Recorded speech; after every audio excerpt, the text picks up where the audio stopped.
இன்னைக்கு நம்ம கேபி காளான் பண்ணையில் ஒரு சிம்பிளான ஆனாலும் ருசியான மஷ்ரூம் சூப் செய்கிறத பற்றி தான் பார்க்க போகிறோம். ஸோ அதுக்கு நம்ம ஃபஸ்ட்டு நல்ல தரமான மஷ்ரூமை எடுத்துக்கிட்டு சிப்பி காளானை எடுத்துக்கிட்டு அதை இந்த மாதிரி நல்ல மெலிசாக கட் பண்ணதுக்கப்புறமா அது கூடவே கொஞ்சம் ஆனியனையும் எடுத்து அதையும் நல்லா கட் பண்ணி வச்சுக்கலாம். ஸோ இதை நம்ம அதுக்கு அடுத்தால கட் பண்ண காளானை தனியாக வச்சுக்கிறோம், ஆனியனையும் தனியாக வச்சுக்கிறோம். ஸோ இதுக்கு அடுத்தால கொஞ்சோண்டு இஞ்சி எடுத்து ஒரு துண்டை அது மேலே உள்ள தோலை இணக்கிட்டு நல்ல விழுது மாதிரி நச்சு வச்சுக்கலாம். ஸோ அதுக்கப்புறமா நம்ம எல்லா பொருளையும் தயாராக பக்கத்தில் தேவையான அளவு எடுத்து வச்சுக்கலாம்.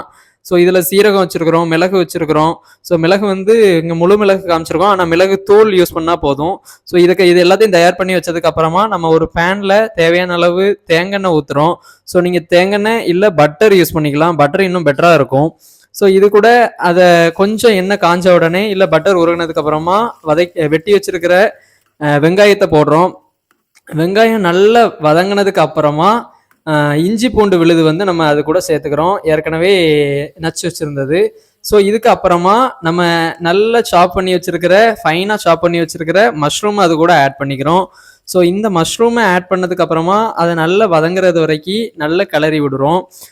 மஷ்ரூமில் நமக்கு எக்கச்சக்க பெனிஃபிட்ஸ் இருக்குது அப்படின்னு பார்த்தீங்கன்னா, ஸோ நம்மளுக்கு உடம்புக்கு தேவையான நுண்ணோட்ட சத்துக்கள்ல இருந்து பெரிய சத்துக்கள் வரைக்கும் எல்லா சத்துக்களும் போதுமான அளவுக்கு இருக்கு.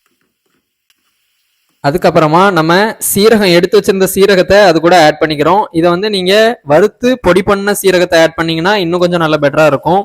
சூப்போட டேஸ்ட்டும் சரி, ஹெல்த்தும் சரி.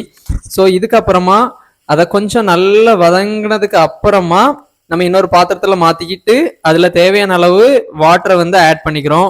ஸோ தேவையான அளவு வாட்டரை ஆட் பண்ணதுக்கு அப்புறமா தேவையான அளவு சால்ட்டு இதெல்லாம் போட்டு கொஞ்ச நேரத்துக்கு நல்லா அப்படி சூடு ஏறுறது வரைக்கும் வைக்கிறோம். சூடு ஏறினதுக்கு அப்புறமா ஒரு 5லேருந்து 10 நிமிஷம் நல்லா கொதிக்க விட்டுட்டோம் அப்படின்னா அந்த காளானில் உள்ள சத்து எல்லாமே தண்ணிக்கு மாறிடும். ஸோ இந்த மாதிரி நல்லா கொதிச்சதுக்கு அப்புறமா அந்த தண்ணிக்கு மாறினதுக்கு அப்புறமா நம்ம டேஸ்ட் அந்த சூப்போட டேஸ்ட்டும் நல்லா இருக்கும். காளானுடைய சத்துக்களும் உங்களுக்கு அந்த சூப்ல வந்ததுக்கு அப்புறமா நம்ம அதை பவுல்ல எடுத்து எல்லாத்துக்குமே சர்வ் பண்ணலாம். இப்போ இந்த மாதிரி பவுல்ல ஊத்திட்டு சர்வ் பண்ணும்போது அதை சாப்பிடும்போது அவ்வளோ டேஸ்டா இருக்குது. டேஸ்ட் மட்டும் தான் இருக்குதா அப்படின்னு பாத்தீங்கன்னா இதுல அவ்வளோ நியூட்ரிஷன் இருக்கு. இதை நீங்க வாரத்துக்கு 1லேருந்து 2 முறை குடிச்சுக்கிட்டே வந்தீங்கன்னா அப்படிங்கன்னா இந்த சூப்பை நீங்க பருகி வரும்போது உங்களுடைய உடல்நிலை அவ்வளவுக்கு அவ்வளோ இம்ப்ரூவ் ஆகும். நீங்களும் உங்க வீட்டில் இந்த மாதிரி ரெசிபியில சூப்பை ப்ரிப்பேர் பண்ணி சாப்பிட்டு பாருங்க. தேங்க்யூ.